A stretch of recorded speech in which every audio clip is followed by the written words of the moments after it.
Assalamualaikum warahmatullahi wabarakatuh.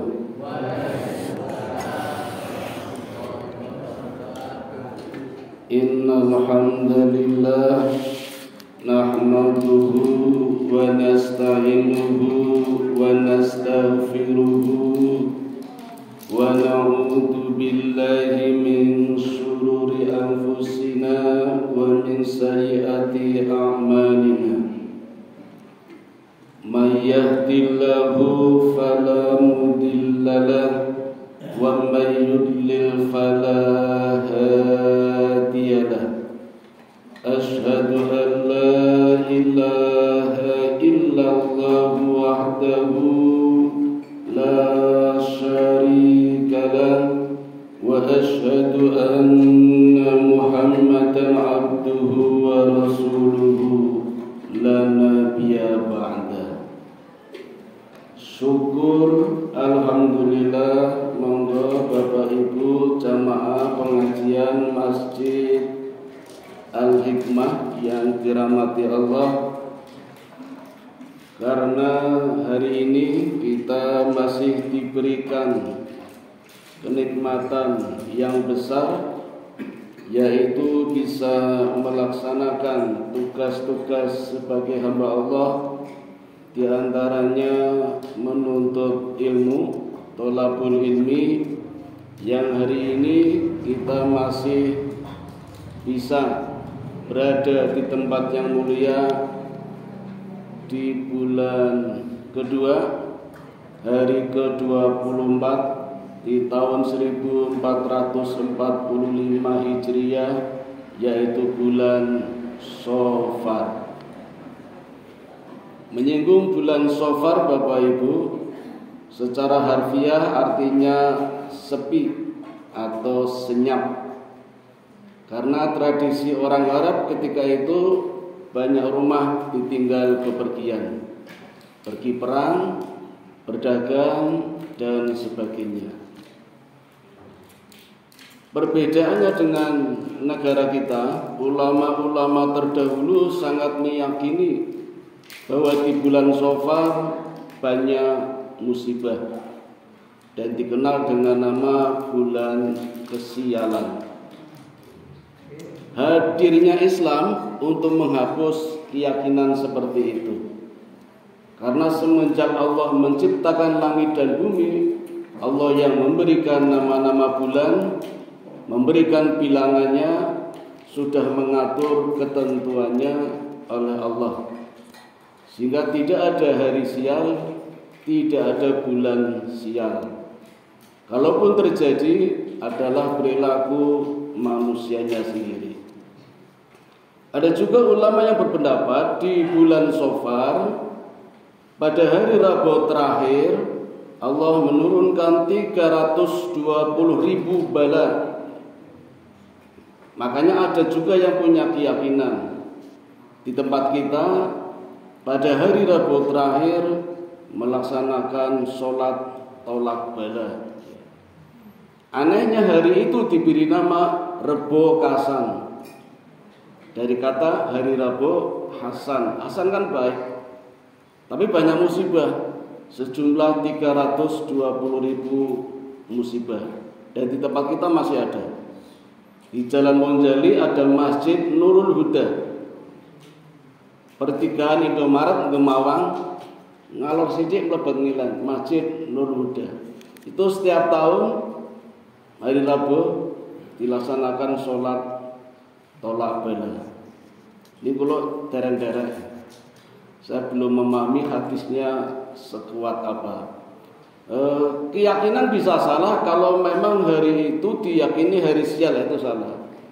Yang benar bagaimana cara kita mensikapinya adalah justru hari itu kalau memang Allah benar-benar menurunkan musibah, itu tantangan dan itu ujian. Ibarat anak-anak sekolah ada waktu-waktu yang sulit, yaitu ketika ujian. Anak SD, anak SMP, SMA, perguruan tinggi setiap semester pasti melakukan ujian. Itu masa-masa sulit. S1 ada skripsi, S2 tesis, S3 disertasi, yang sebentar lagi akan dihapus semua Pak oleh rezim kita. Nggak penting namanya pendidikan, yang penting adalah kerja sama pariwisata. Anak-anak kita juga melalui masa-masa ujian seperti itu. Maka hikmahnya kalau memang Allah benar-benar menurunkan musibah, itu adalah akan meningkatkan iman dan takwa kita kepada Allah bagi orang yang beriman. Jadi bedanya Bapak Ibu, musibah yang Allah berikan kepada kita lihat dulu beriman apa tidak. Kalau musibah itu ditimpakan pada orang beriman, namanya ujian. Kalau ditimpakan kepada orang yang tidak beriman, ahli maksiat, namanya azab. Tapi kita nggak boleh lihat orang lain, lihat diri sendiri. Pak Heri kena musibah, azab itu nggak boleh. Harus lihat diri sendiri, ini azab atau ujian. Nah, kalau kita sudah merasa beriman Bapak Ibu, siap-siap saja, pasti Allah akan memberikan ujian. Wedi boten? Nah, wedi nggak usah beriman. Nah, terlanjur mengaku beriman, pasti akan datang ujian. Suratnya ada di dalam Al-Ankabut, surat yang ke-29 mulai ayat 2. Saya bacakan Bapak Ibu. A'udzu billahi minasyaitonir rajim. Ahasiban nasu ayyutraku ayyakulu amanna wa hum la yuftanun. Apakah manusia mengira bahwa mereka akan dibiarkan hanya dengan mengatakan kami telah beriman dan mereka tidak diuji? Diuji. Ayat 3-nya, dan sungguh kami telah menguji orang-orang sebelum mereka, maka Allah pasti mengetahui orang-orang yang benar dan pasti mengetahui orang-orang yang dusta. Tujuan kedua, agar kita tahu mana orang yang benar, mana orang yang dusta. Dan ayat yang keempatnya, ataukah orang-orang yang mengerjakan kejahatan itu mengira bahwa mereka akan luput dari azab kami? Tidak, sangatlah buruk apa yang mereka tetapkan itu. Jadi kalau panjenengan sudah rajin sholat, zakat, puasa, ngaji, tetap kena musibah, dilala wonten seripa, sakit, itu namanya ujian. Sedang ujian untuk naik kelas dan naik tingkat. Kalau sabar, Allah tambah keimanannya. Tapi kalau mboten sholat, ora tau zakat, puasa mboten, kemudian kena musibah, itu azab. Parahnya Bapak Ibu, kalau ada orang pede, ora tau sholat, ngombe-ngombe terus, judi, kemudian diuji oleh Allah, kena musibah, wah ini ujian saya ini, wah pede banget, padahal azab itu. Naudzubillah min dzalik. Dan ini berlaku bagi siapa saja. Jangankan kita, Rasul saja diuji Bapak Ibu. Seperti yang saya sampaikan kemarin di pengajian terakhir, dalam satu perjalanan umroh, kita hitung coba Bapak Ibu, berapa kali Rasul mendapatkan musibah. Mulai dari berangkat hendak menunaikan umroh dengan membawa 1.400 orang, itu sudah ada musibah. Yang pertama, ikutnya satu orang munafik yang bernama sinten Pak? Lali nggih. Ja'ad bin Qais. Itu musibah, mesti ngerusak. Nabi Muhammad, ayo para sahabat kita umrah. Orang munafik ini menghalang-halangi. Ngapain umrah? Muhammad sudah tahu betul panasnya Mekah luar biasa. Nanti kita malah nggak bisa kembali. Kita dibantai, dibunuh semua. Tapi jangan ikut. Ngompor-ngompori biar tidak umrah tapi ikut. Tujuannya memata-matai. Itu mesti ada di setiap zaman, setiap tempat ada. Sekarang kita ngaji, ada Bapak Ibu. Ini wong ora mangkat niki. Mbun tempundi mboten ngertos. Ada, itu satu musibah. Dan orang-orang yang ikut Nabi semuanya adalah sahabat, bukan teman, tapi sahabat ya. Nabi itu punya 3 generasi emas yang disebut salafus soleh. Sahabat, tabi'in, tabi'it tabi'in. Orang yang setia kepada Nabi, hidup di zaman Nabi, namanya sahabat. Kita bukan Pak, kita umatnya. Itu yang diajak 1400 min 1, yang satu munafik. Musibah pertama. Musibah kedua, karena berita ini tersebar, maka Mekah mengeluarkan pasukannya lengkap dengan pakaian perang sejumlah 3.000 untuk menghalau rombongan Nabi agar tidak umrah. Musibah kedua. Dan ini berlaku buat kita. Panjenengan Bapak Ibu hendak tidak haji, pasti nanti akan diuji. Mungkin pesawatnya terlambat, bannya kempes, kopernya ketinggalan, di sana ada masalah, itu pasti. Ujiannya adalah kita sabar apa tidak. Nabi pun seperti itu. Dihadang 3.000 orang kafir Quraisy agar tidak umroh. Maka Nabi mengambil jalan lain, keluar dari jalan utama yang mestinya hanya 20 km seperti sini Klaten. Nabi harus melalui jalan yang panjang 80 km, lewati jalan berbatu, pasir, gunung.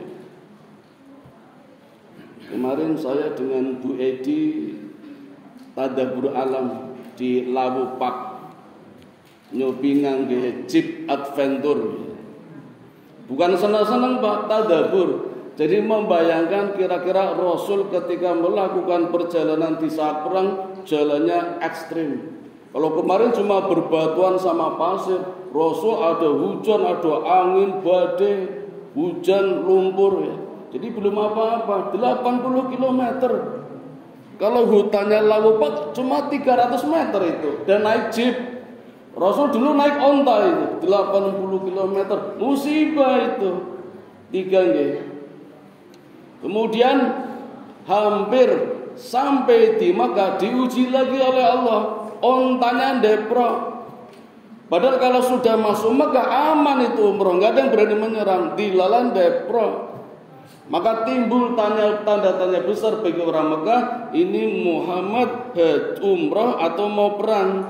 Kalau umroh kok tidak masuk Mekah, tapi kalau mau perang kok pakai ihram semua, sehingga menimbulkan masalah. Musibah yang keempat. Yang kelima, semua sumur-sumur di sekitar Mekah tidak ada airnya, kering. Padahal butuh air untuk minum, untuk memberikan minum kepada kuda dan onta, untuk wudu, untuk sholat, butuh air. Semuanya mati kering. 5 nggih. Yang keenam, karena timbul tanda tanya besar, orang-orang Mekah mengutus untuk menanyakan Muhammad, ini benar-benar umroh atau ngajak perang? Sampai 5 kali Pak.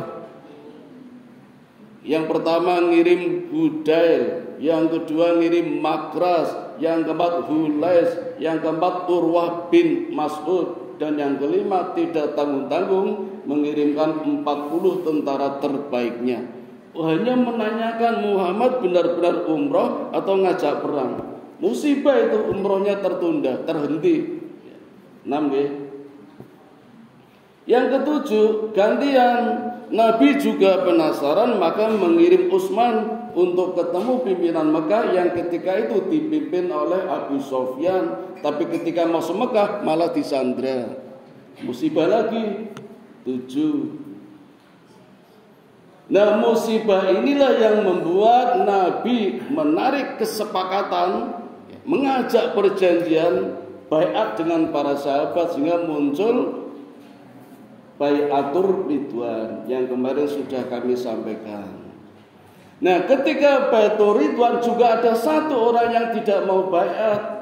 Orangnya bersembunyi di balik onta merah, ya orang munafik tadi itu tidak mau berbaiat. Sudah selesai Bapak Ibu? Belum. Musibah datang lagi ketika dibacakan perjanjiannya. satu-satu dibacakan, ternyata perjanjiannya sangat merugikan umat Islam ketika itu.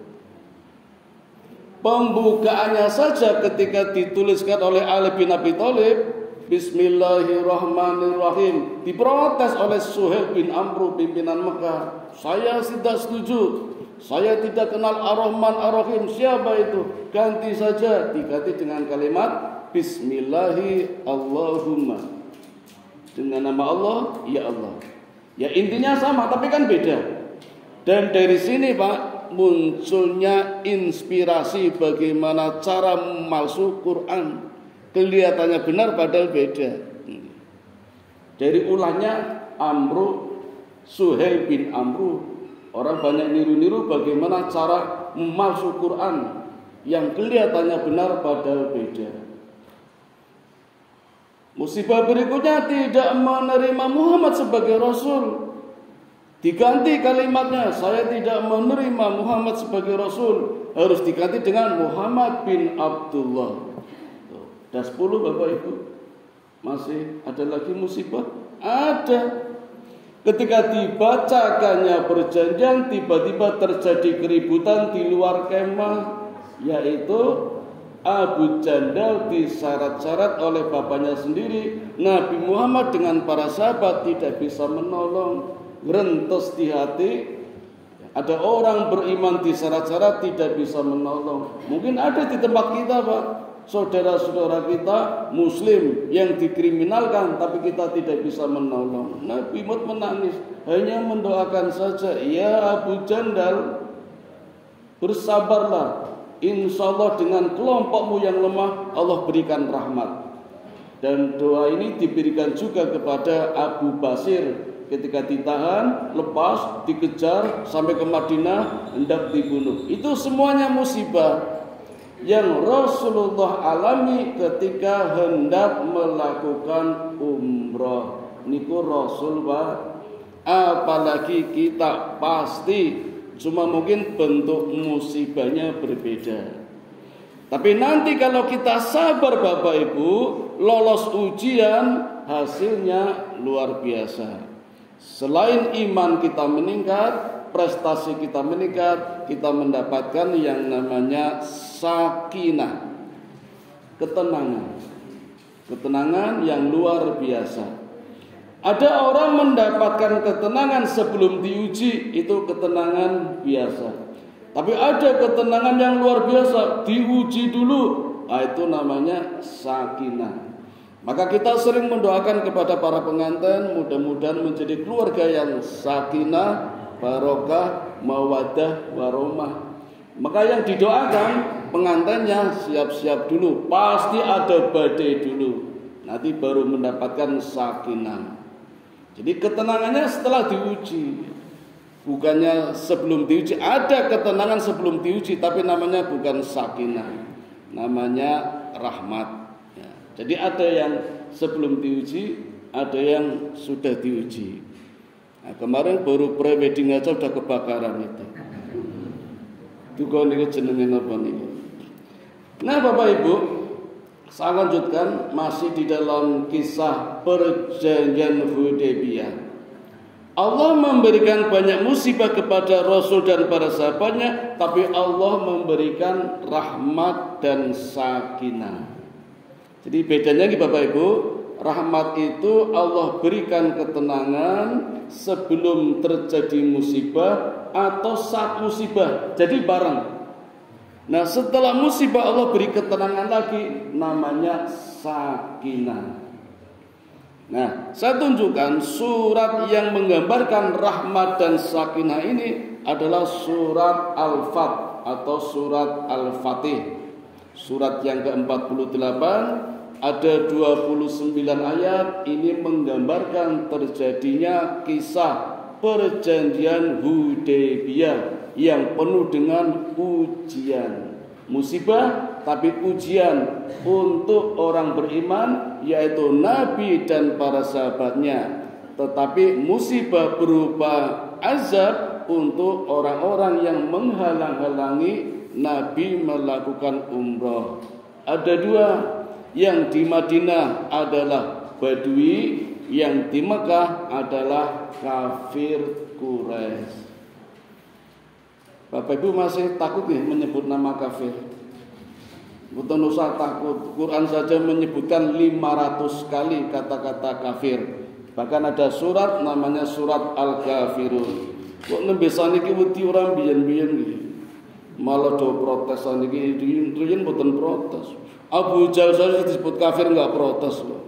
Abu Lahab bangga disebut kafir. Orang Indonesia kok protes nih. Ya kalau takut ganti aja paganis Quraisy ngaten mawon mboten napa-napa. Paganis, orang yang menyembah banyak berhala itu namanya paganis. Itu menghalang-halangi Nabi agar tidak umrah. Maka hasil perjanjian Hudaybiyah, poin yang pertama, umat Islam batal umrah tahun ini. Dengan senangnya, padahal itu sebenarnya azab. Nanti kita lihat Bapak Ibu. Nah di sini juga Allah gambarkan Bapak Ibu di ayat yang ke-18. Ayat 18. Surat Al-Fat Bapak Ibu. Saya bacakan artinya saja nggih. Ayatnya panjang.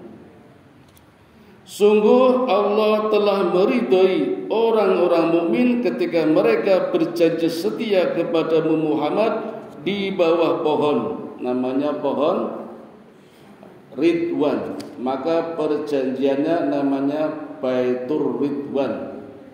Kalau panjenengan sekarang tidak haji, sekarang sudah jadi masjid, namanya Masjid Ar-Ridwan. Jadi baiatnya dikenal Baiatur Ridwan atau Baiatus Syajarah karena dilakukan di bawah pohon. Nah di perjanjian Baiat Ridwan ini Allah memberikan informasi yang sangat berharga. Informasi apa? Yang pertama Nabi mengatakan semua yang hadir di sini dijamin tidak masuk neraka. Satu. Yang kedua, yang hadir di sini semuanya pasti masuk surga. Dua nggih. Kecuali satu orang yang bersembunyi di balik onta merah. Orang munafik namanya Ja'ad bin Qais. Ini informasi yang pertama ada dua. Dijamin tidak masuk neraka, dijamin masuk surga. Enak betul Pak? Tapi kok kita dilakukan sekarang ya? Andekan dulu, wah sudah. Kalaupun ketika itu belum meninggalnya besok ya masuk surga kata Nabi.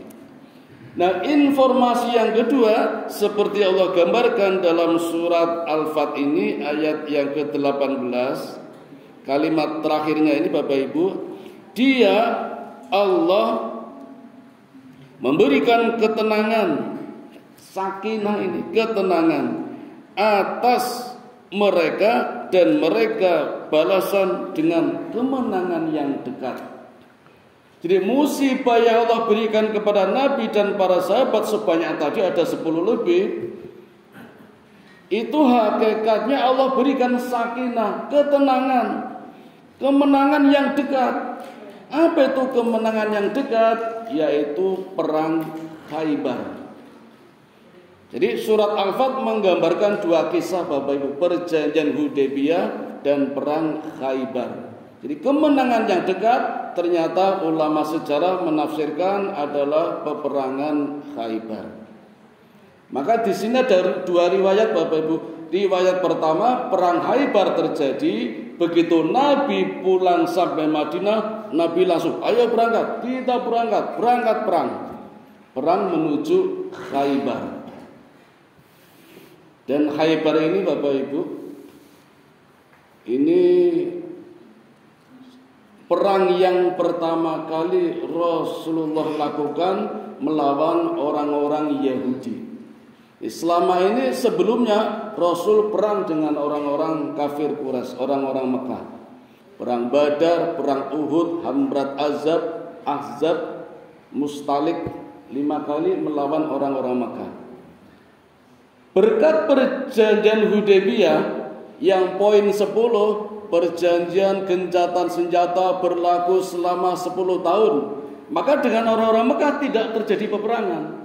Nabi perangnya dengan orang lain, dengan musuh-musuh lain. Dan Allah pilihkan musuh yang paling kuat, paling sangar, paling sadis, paling brutal. Orang-orang Yahudi.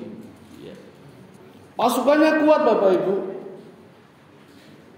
Tentara Romawi saja yang begitu kuat tidak mampu menembus benteng pertahanan orang-orang Yahudi yang di Khaybar. Nah, ini satu riwayat menjelaskan begitu pulang dari Hudaybiyah, Nabi langsung berangkat ngajak perang Khaybar atas perintah Allah.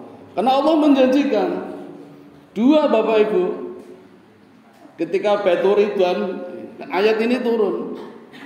Yang pertama, Allah berikan kemenangan. Coba Bapak Ibu, sebelum perang Allah janji menang, akan senang toh Pak?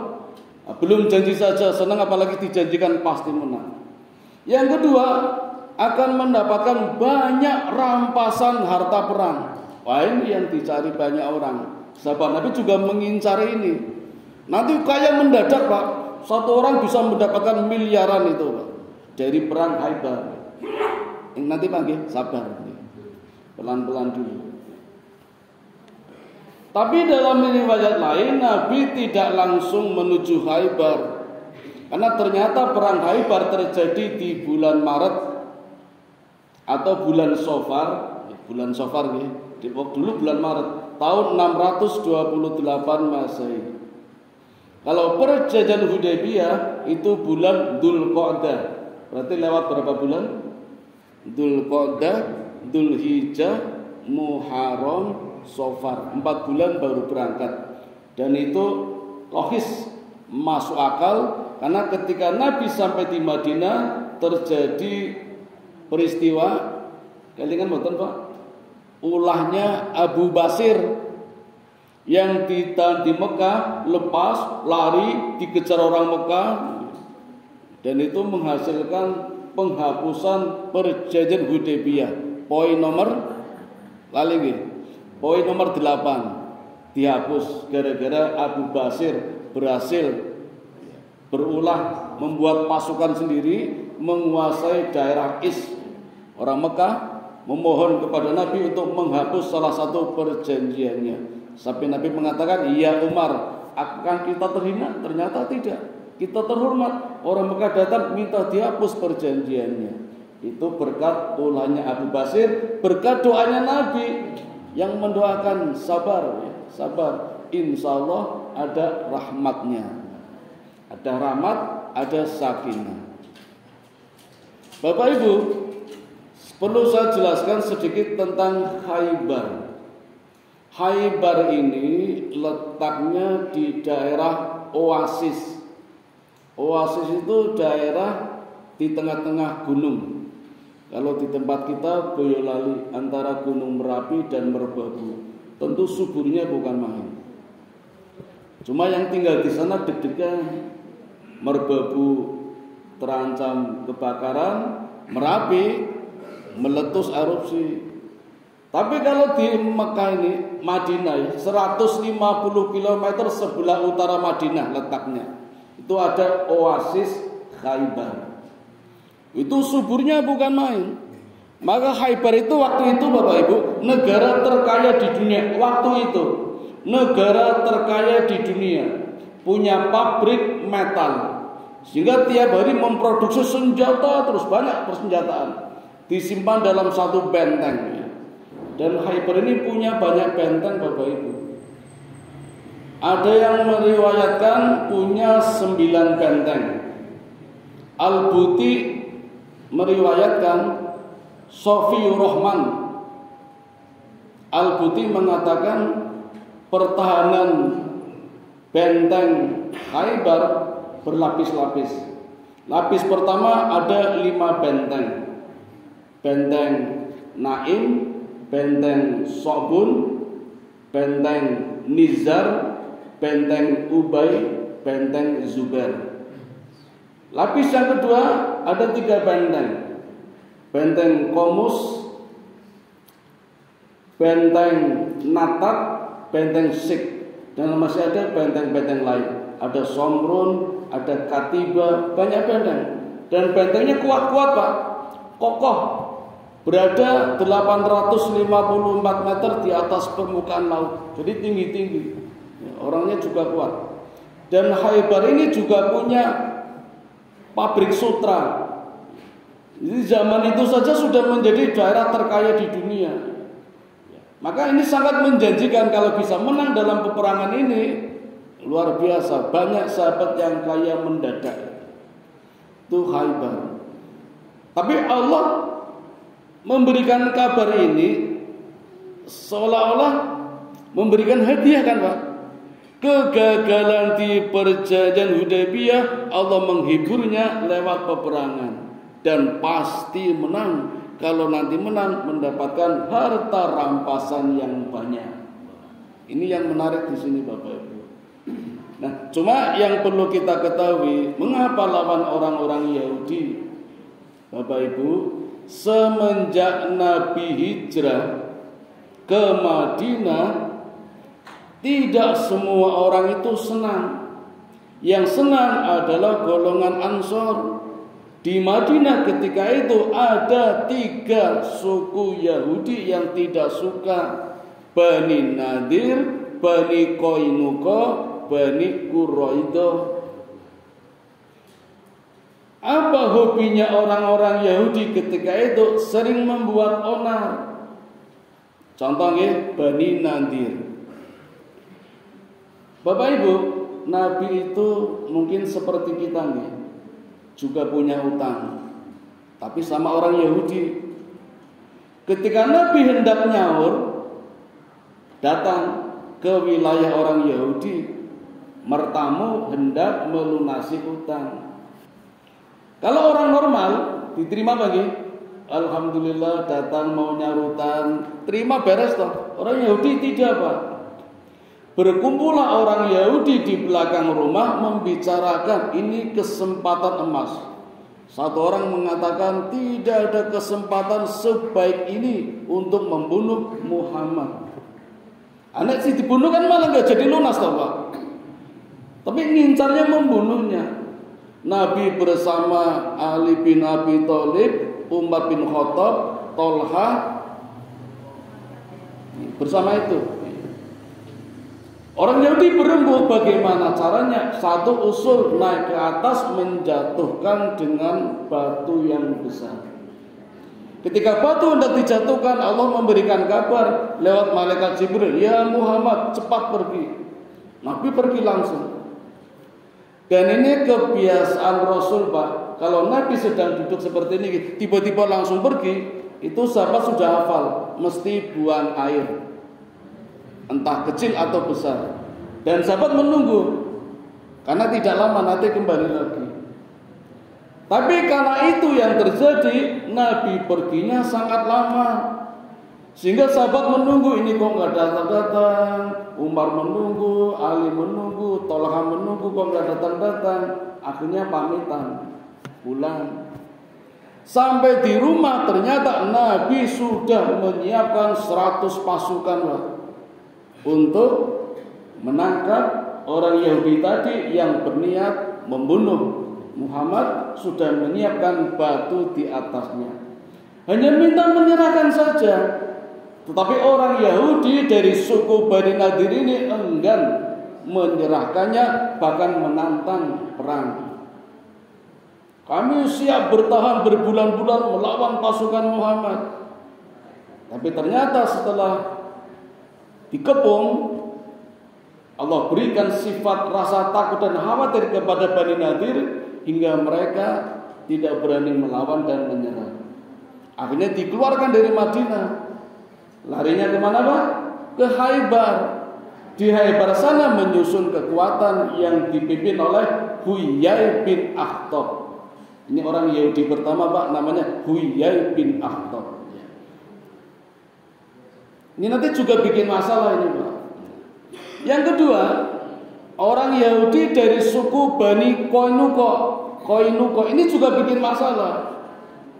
Bani Qainuqa Pak itu punya pasar sendiri, semuanya orang-orang Yahudi, pedagangannya orang Yahudi semua, toko-tokonya orang Yahudi. Nah, ada sahabat tapi perempuan namanya Sabit, hendak berbelanja, beli perhiasan, kalung, gelang, anting-anting di salah satu toko yang ada di pasar milik orang-orang Yahudi. Ibu naik toko emas niku dicobi mboten, Bu? Kalung, gelang dicobi mboten? Kalau kalung dicobi nggih, cocok mboten, apik mboten. Nah, ketika memegang anting-antingnya oleh penjualnya harus dicoba. Diminta melepas cadarnya, melepas hijabnya, Sabit ini tidak mau. Suka kan tinggal bayar aja, kenapa harus dicoba? Karena suruh melepas cadar tidak mau, penjualnya ini nakal, mencantolkan besi tajam di bajunya dengan kursinya. Maka ketika sahabat ini bangun, sobek bajunya sampai terlihat auratnya. Semua pasar tertawa itu, mentertawakan Sabit ini. Ada sahabat lewat menolongnya, penjual tokonya dipukuli sampai mati, Pak.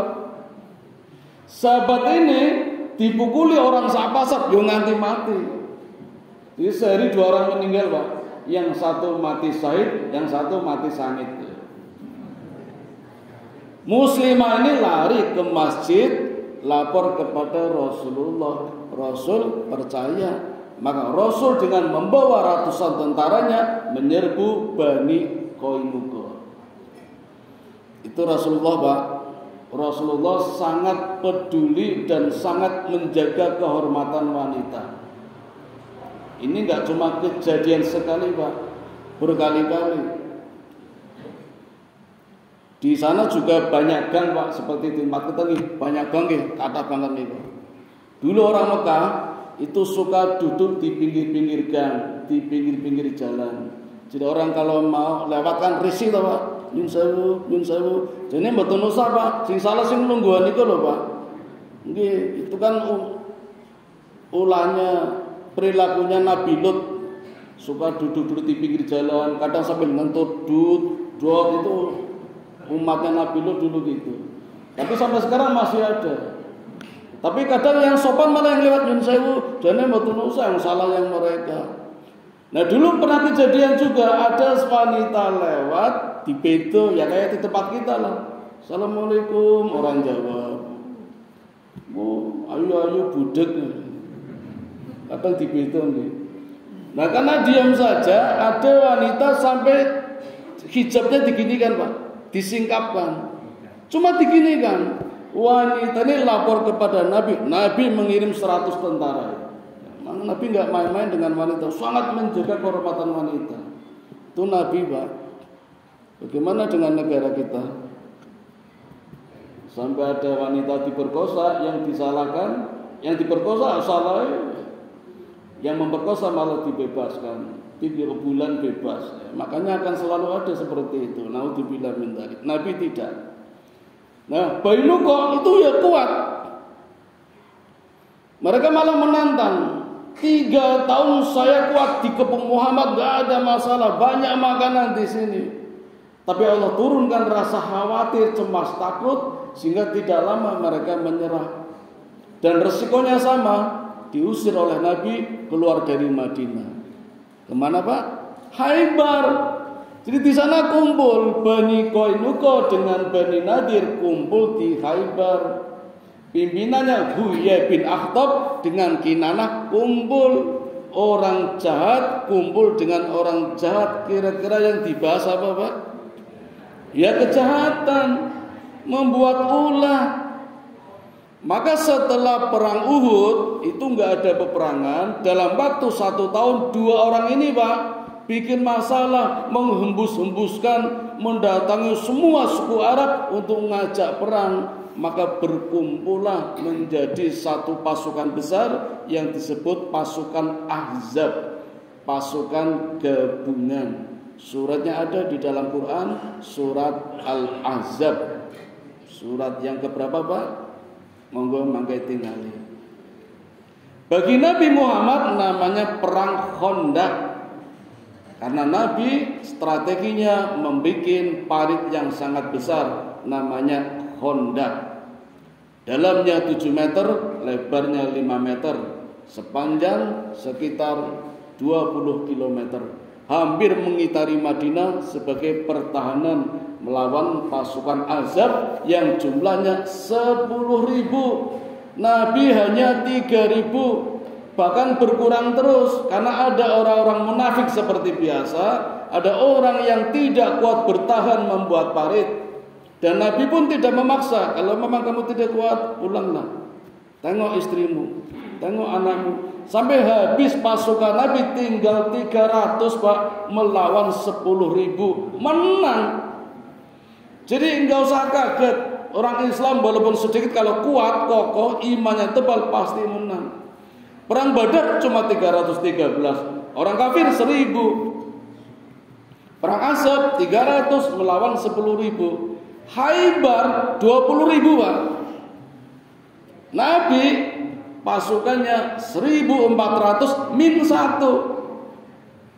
Jadi ketika perjanjian Hudaybiyah Allah memberikan informasi Khaybar, Nabi mengatakan yang boleh ikut hanya yang ikut di perjanjian Hudaybiyah. Jadi yang tidak ikut Hudaybiyah nggak boleh ikut.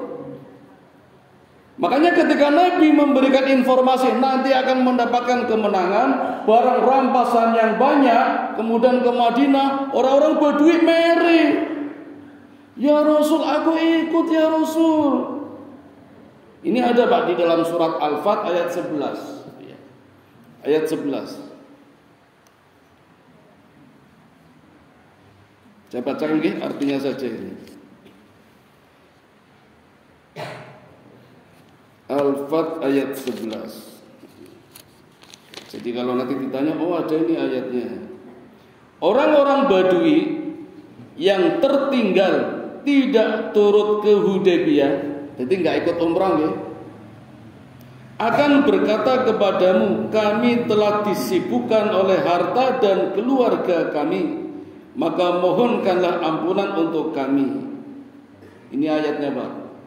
Jadi ketika Nabi pulang dari perjanjian Hudaybiyah, di Madinah cerita, kami akan perang di mana Allah menjanjikan kemenangan dan mendapatkan harta rampasan yang sangat banyak. Orang Badui meri Pak.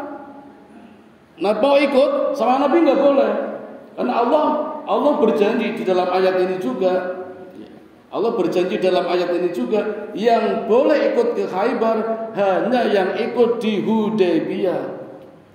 Nah, orang-orang Badui meri, saya ikut ya Rasul, saya ikut ya Rasul. Tidak boleh. Sampai mohon ampun ya Rasul, dulu saya nggak bisa ikut Hudaybiyah karena ya Rasul, saya sibuk dengan harta-harta kami, dengan ternak kami, dengan anak-anak kami, dengan istri kami. Ya kalau itu aja masih mending. Mereka kan mengatakan, ngapain umroh, ngapain ke Mekah lagi panas-panasan, nanti malah dibanting nggak bisa pulang. Kan ucapannya dulu seperti itu Pak. Nah sekarang mau ke Khaybar, mau ikut, ngerti Nabi itu tujuannya apa Pak? Ingin mendapatkan harta rampasan perang. Sampai Nabi mengatakan, bolehlah kamu ikut, tapi tidak berhak mendapatkan harta rampasan perang. Ribun melora, wah nggak jadi. Wah dasar itu. Padahal kalau mau ikut Pak, Allah memberikan ampunan, tapi tidak mendapat harta rampasan perang. Ada kecelik apa itu? Asalnya orang melu. Jadi ini hiburan bagi Nabi dan sahabat yang di Hudaybiyah, namanya sakinah. Tapi bagi Badui namanya musibah. Musibah kan Pak? Musibah, harusnya tiap orang dapat 5 miliar nggak jadi karena nggak ikut. Harusnya ngerti ya ini melu. Musibah bagi orang Badui karena kaya itu Pak. Cuma ya perjuangannya juga sulit untuk mendapatkan sakinah yang lebih. Harus menembus pertahanan Khaybar yang sangat kuat karena bentengnya saja berlapis-lapis. Tapi kisah yang menarik ini Pak, dahsyat ini, banyak hikmah yang harus kita ambil, pelajaran yang dapat kita ambil. Misalnya nih, ketika Nabi berangkat ke Khaybar, banyak ujian ini yang musibah. Nabi bertemu dengan seorang gembala dan Nabi dakwah, wahai gembala, bacalah syahadat. Ini pelajaran buat kita, Pak. Apa? Dimanapun kita berada harus berdakwah, di mana saja. Saya lagi berdakwah, sangat berat dakwahnya, Pak. Jangan boleh mencoba mendatangi bank dan mengatakan kepada para pegawai, bunga riba. Ini boten. Ini dakwah lagi yang sangat besar, Pak. Saya lagi menjalin komunitas, bagaimana kita menghapus utang kita dalam waktu sekejap, utang lunas. Ini dakwah yang sangat berat. Lagi mencoba ini. Jadi dakwah itu nggak pandang bulu di mana saja. Nabi hendak perang Khaybar, ketemu gembala saja dakwah. Bacalah syahadat. Membaca syahadat masuk Islam. Tapi kata gembala, ya Rasulullah, kambing-kambing ini semuanya milik orang Yahudi. Bagaimana saya bisa mengembalikannya? Nabi mengatakan, tepuklah pipi kanan kambing, maka kambing akan kembali kepada pemiliknya. Ajeng dicoba mboten, Pak? Nek dalan weruh kucing ayam ngene sapa ya? Pipi kanannya, Pak, insyaallah balik ke pemiliknya. Iki ana motor-motore sapa ya? Aku wae. Silakan dicoba. Siapa tahu kalau bingung pemiliknya siapa. Pelajaran buat kita. Yang kedua, begitu sampai di perbatasan Khaybar, Nabi tidak langsung menyerang. Ini kebiasaan Nabi, Bapak Ibu. Menurut Sofiatur Rahman Al-Buti, Nabi tidak pernah menyerang musuh kecuali di waktu pagi. Artinya apa, Pak? Nabi tidak pernah menyerang musuh ketika tidak siap. Apa itu, Pak? Ini adab, Pak. Adab yang sangat bagus. Nabi tidak suka memerangi orang yang tidak siap. Berarti kan gentle, Pak. Musuh siap, tarung. Kalau tidak siap, mesti menang. Tapi Nabi nggak suka. Menunggu mereka siap. Maka ketika para sahabat takbir, Allahu Akbar, Nabi bilang, pelankan takbirmu. Jangan membuat mereka kaget. Jadi nunggu pagi, Nabi bermalam dulu di perbatasan Khaybar. Begitu pagi datang, penduduk Khaybar kan tidak tahu kalau akan diserbu Nabi. Melakukan aktivitas seperti biasa, bertani, bawa canggul, kerja biasa. Begitu melihat Muhammad dan pasukannya baru teriak, Muhammad dan pasukan datang, lari semua, Pak. Dan Nabi juga tidak menyerang. Padahal orang Yahudi loh, Pak, Nabi tidak menyerang. Nabi banyak adab di dalam peperangan. Nabi pesan kepada para sahabat, jangan menyerang wanita, jangan menyerang anak-anak, jangan menyerang tenaga medis, jangan membakar pohon, jangan membunuh binatang. Kalau nanti ada penduduk yang nyerah, jangan dibunuh karena udah nyerah. Kalaupun terbunuh, jangan dimutilasi. Itu pesan-pesan Nabi, Pak. Coba orang Yahudi sekarang yang di Israel, bagaimana kejamnya membunuh orang-orang Palestina.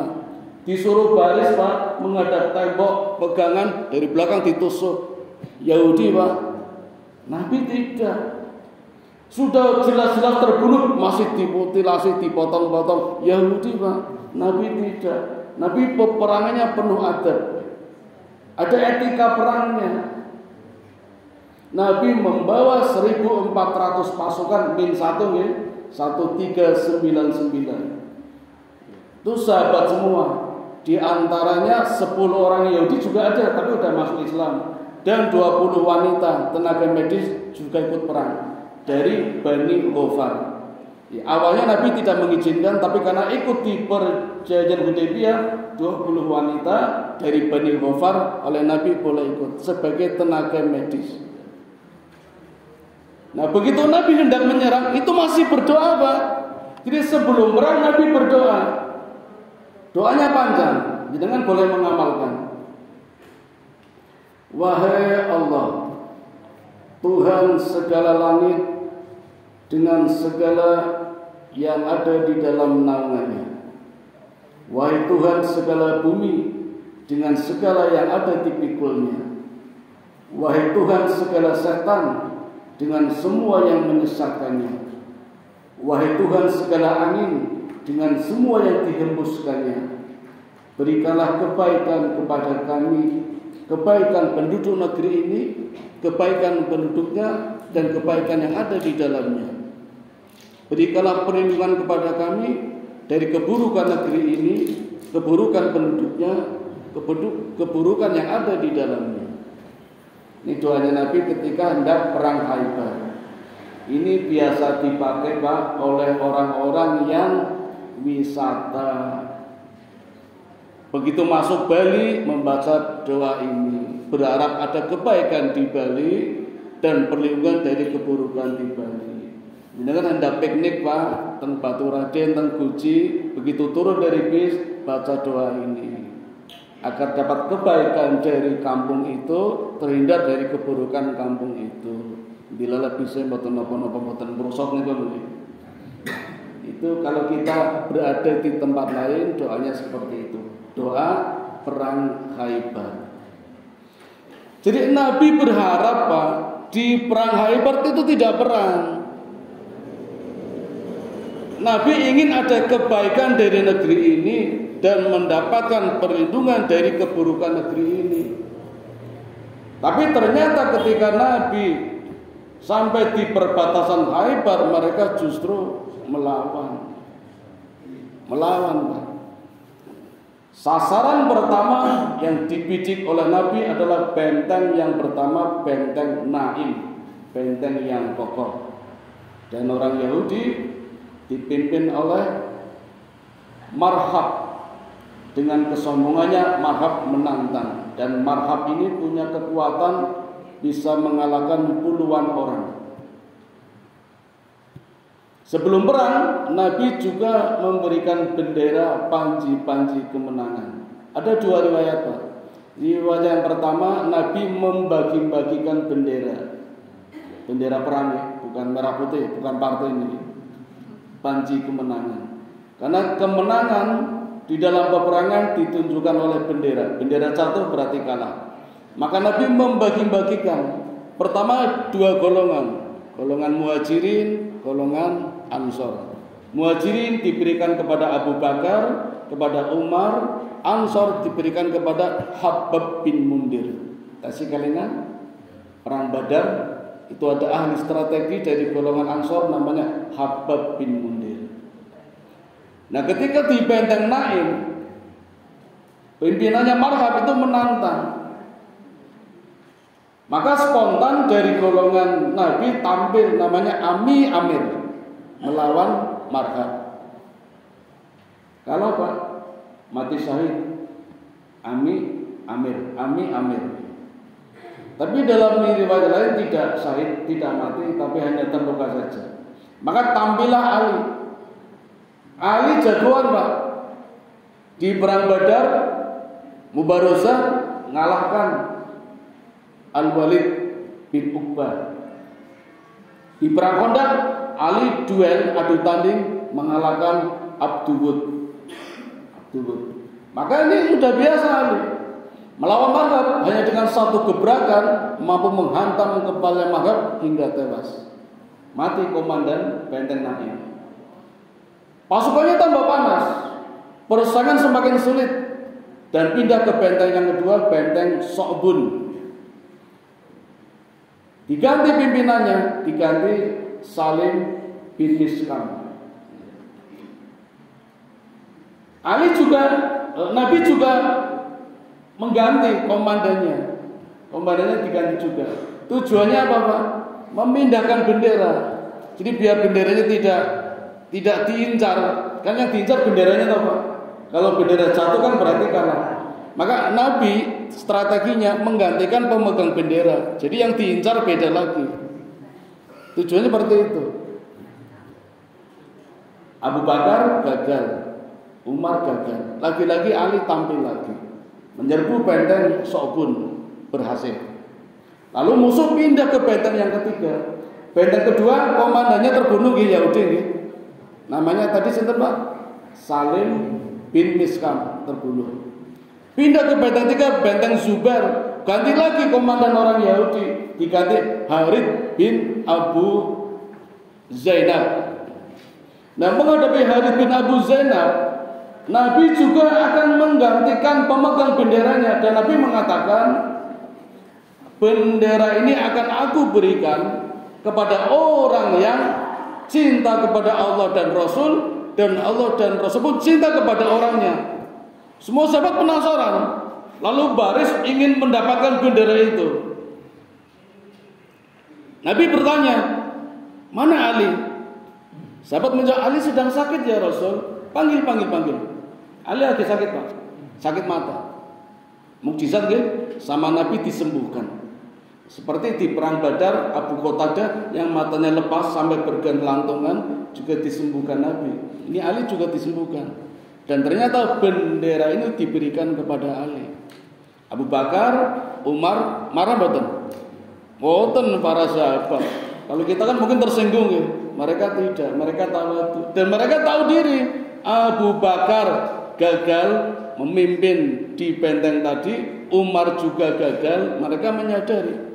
Tapi boten meninggal, cuma gagal aja. Sekarang tampil Ali memimpin melawan benteng Zubair, benteng yang sangat kokoh. Dan mukjizat Bapak Ibu, Ali mampu menembus gerbang, pintu gerbangnya yang beratnya 900 kilo, 9 kintal Pak, yang hanya mampu digotong oleh 70 tentara. Tapi Ali mampu mengangkatnya. Mukjizat kan Pak? Yang Allah berikan kepada Nabi, Nabi memberikan kepada Ali. Nabi sering seperti itu Pak. Di perang Khandaq dulu, Nabi juga memberikan mukjizat kepada Yaman. Nama sahabat Mu'ad bin Yaman. Allah perintahkan kepada Muhammad perintahkan kepada Yaman, ya Mu'ad bin Yaman, masuklah ke pertahanan musuh yang dipimpin Abu Sufyan. Cari informasi, berikan kepadaku. Diberikan kepada Mu'ad bin Yaman. Apa mukjizatnya? Badannya terasa hangat, jalannya terasa terang. Padahal gelap gulita, hujan badai besar, dingin sekali.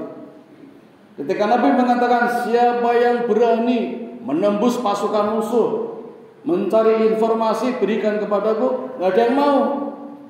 Ketika Nabi berjalan, kakinya kesandung. Ternyata kakinya Mu'ad bin Yaman. Kata Nabi, kamu Mu'ad yang ke sana.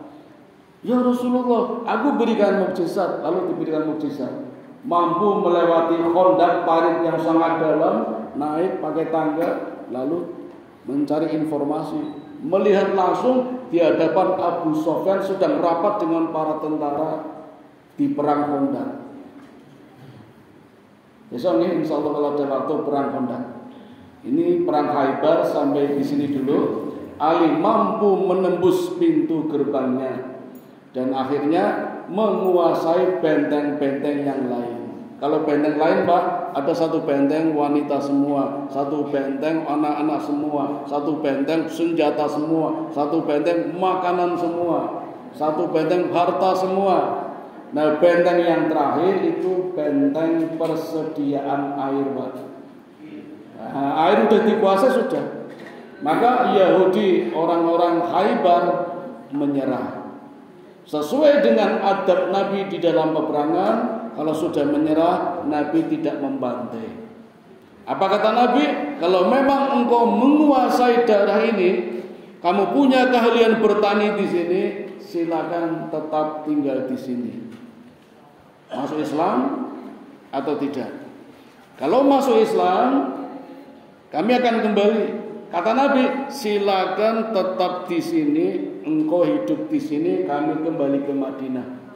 Tapi kalau tidak masuk Islam, ternyata milihnya tidak masuk Islam atau tetap Yahudi, ya udah silakan, tapi bayar upeti. Itu Nabi seperti itu. Nah, Maka Nabi pulang dengan membawa kemenangan yang sangat besar, harta rampasan yang sangat besar, nilainya 18 saham. 18 saham dibagi-bagikan kepada orang-orang yang ikut Nabi. Yang pasukan kavaleri mendapatkan 2 bagian, yang infanteri mendapat 1 bagian. Infanteri kok prajurit jalan kaki, Pak. Kavaleri yang pakai kuda itu ada 200, mendapatkan 2 bagian saham. Konon Bapak Ibu, sahamnya Utsman bin Affan sampai sekarang masih ada rekeningnya. Jenengan tindak haji, tanya orang Arab di salah satu bank ada rekening masih pakai nama Utsman bin Affan. Orangnya sudah meninggal, rekeningnya masih ada, tabungannya bertambah terus. Di Jogja Pak, ada orang yang masih hidup, rekeningnya saldonya 0. Kadang ya, Utsman bin Affan. Umar bin Khattab Pak, penghasilannya 1 bulan 18 miliar. Wonten warga Karangbaru 1 bulan Pak 18 miliar dari Al-Khaybar, harta rampasan. Rekeningnya sampai sekarang 1,8 triliun atas nama Umar bin Khattab. Wonten harta 55. Maka orang-orang yang tidak ikut nangis, musibah, kenapa sampai bisa ikut? Salah orangnya. Makanya Bapak Ibu, kita sabar nih, kalau rajin ke masjid kok masih seperti ini, sabar. Nanti Allah berikan sakinah. Pokoknya sabar dulu. Itu kuncinya. Rahmat dan sakinah. Kalau sudah dapat ini, insya Allah nanti tinggal mawadah barokah. Amin ya rabbal alamin. Sampai di sini dulu Bapak Ibu, mudah-mudahan ada manfaatnya. Kami kembalikan kepada pembawa acara. Assalamualaikum warahmatullahi wabarakatuh.